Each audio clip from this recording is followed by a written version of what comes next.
question is involving perhaps an unfair critique from Bart Ehrman and others regarding those statistics that you were speaking of.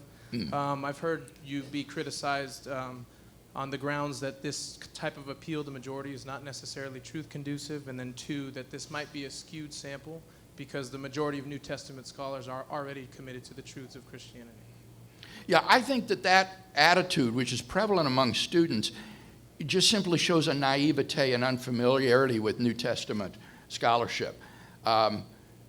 New Testament scholarship has tried out the most skeptical approaches to Jesus in the Gospels. At the end of the 19th century, there was great skepticism among New Testament scholars. This went on into the 20th century.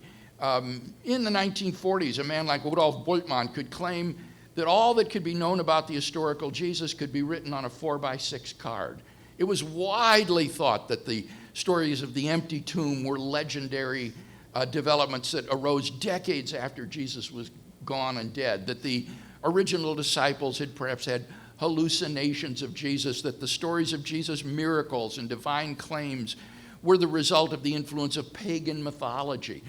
All of that is gone. There's been a sea change in the Guild, in New Testament historical scholarship, because largely of what's been called the Jewish reclamation of Jesus, the rediscovery of the Jewishness of Jesus, and that the proper interpretive context for understanding Jesus is not Greco-Roman mythology or pagan mythology.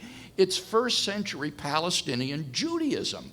And when you read it against that background, the historical veracity of the gospel shines through very clearly.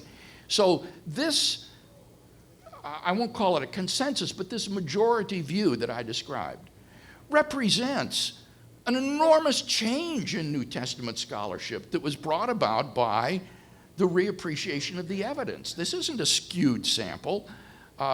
Look at the way New Testament scholarship was in the 40s and before that compared to today. So in any case,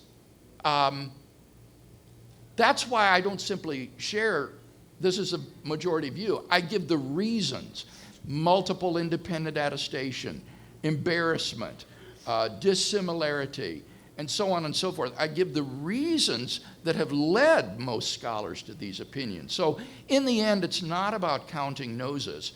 It's about dealing with the evidence that I've shared that has convinced the majority of scholars today. Thank you. Mm-hmm.